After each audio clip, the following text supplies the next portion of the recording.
Ici Friendly Radio, en direct du théâtre du Balcon. Peut-être une histoire un peu connue, celle de Victor Hugo. Serge, raconte-nous un peu.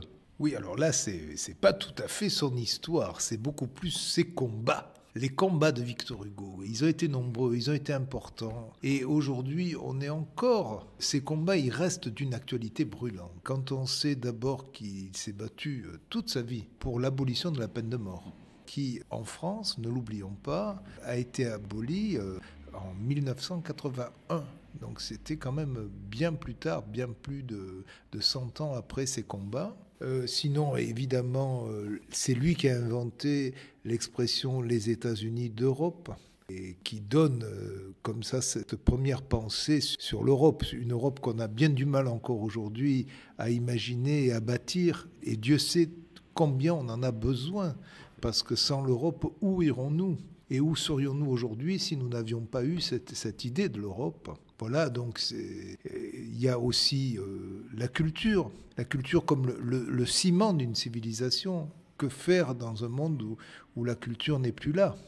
L'ignorance est tellement dangereuse pour les peuples. Et c'est sans doute la chose la plus délicate et la plus difficile pour un peuple lorsqu'il n'y a plus aucune culture. La culture, c'est notre ciment, c'est essentiel. Et c'est là-dessus aussi qu'il s'est battu. Et voilà, tout le spectacle est bâti autour de ces combats. Et j'ai souhaité l'appeler le visionnaire, parce qu'on s'aperçoit que tous ces combats, tout ce qu'il a exprimé, presque 200 ans plus tard, enfin un peu plus de 100 ans en tout cas, on s'aperçoit que c'est d'une actualité brûlante, qu'aujourd'hui encore, toutes ces causes sont à discuter, à débattre et à combattre. Voilà, c'est pour ça que je trouve c'est un spectacle que je porte depuis longtemps, puisque je l'ai créé en 1996 dans la carrière des Taillades.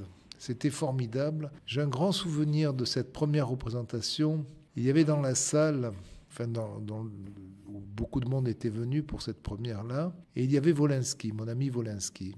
Je pense à lui, parce que je crois que s'il était là, et il sera là peut-être, je crois aux esprits, moi, il serait à ces représentations. C'était pour lui important. Il avait aimé ce spectacle. Il m'avait dit combien ça l'avait touché, combien ça l'avait rencontré dans ce que lui pensait aussi, sa pensée, sa générosité. Parce qu'au fond, c'est surtout un spectacle généreux. C'est un spectacle qui s'offre au public, qui s'offre dans une pensée généreuse et humaniste. Et je crois que ce spectacle a déjà été joué dans beaucoup d'endroits dans le monde. Alors, écoutez, moi, lorsque je l'ai créé il y a 23 ans avec l'Orchestre d'Avignon, avec comme partenaire formidable François-Xavier Bidget, qui avait donné son accord immédiat à l'époque, et puis le compositeur Dominique Lièvre, avec lequel on a eu une complicité tellement forte, j'avais dit je le porterai le plus loin possible,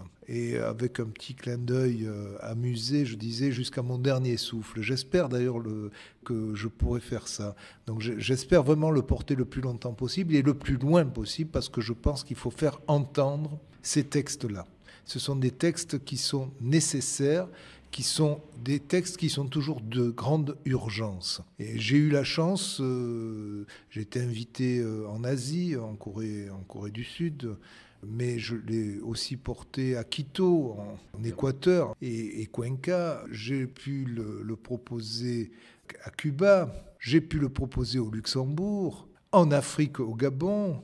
Et voilà, donc, et ça va continuer, puisque j'ai des propositions assez fortes pour les années qui viennent, où je pourrais le proposer. C'est un gros spectacle, il n'est pas facile, c'est chaque fois une épreuve lorsqu'on doit le mettre en place, puisqu'il y a un orchestre symphonique, donc il y a quand même un orchestre qu'il faut déplacer.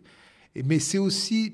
Ça ne pouvait pas devenir un spectacle trop minimaliste. Moi, je souhaitais, on l'appelait l'homme-océan. On ne peut pas faire d'un homme-océan, de ce poète énorme et grandiose, on ne pouvait pas faire quelque chose de minuscule. Donc la taille du spectacle, elle est à la mesure du poète qui est là, de Victor Hugo. Peux-tu nous dire les dates, à quel moment cela va être joué ? Alors, le 7, c'est ce samedi, à 20h, et le dimanche 8 décembre à 16h, et c'est à la salle Benoît XII. Alors pour les Avignonnais qui viennent au festival, c'est une salle qui est très connue, c'est une salle qui fait partie du festival officiel, mais c'est aussi une salle où les ATP ont fait beaucoup de choses. Voilà, en tout cas, c'est une salle qui est une très belle salle, une grande salle dans laquelle on peut proposer ce spectacle. Je pourrais rajouter que pour ces représentations, à la direction, nous aurons un chef d'orchestre vraiment, je suis très heureux de partager le projet avec lui, c'est Frédéric Rouillon. Et pour la mezzo-soprano, puisque vous savez, l'œuvre a été écrite aussi pour une mezzo-soprano, c'est Magali Paliès, que je connais depuis très longtemps, qui vient nous rejoindre, et bien sûr l'Orchestre régional d'Avignon-Provence, qu'on aime beaucoup, et voilà. Et je suis très heureux de partager ce projet. Enfin, en tout cas, c'est formidable qu'on puisse le représenter à nouveau sur Avignon. Eh bien Serge, je te remercie, merci beaucoup, et à très bientôt, au moins à samedi. Merci.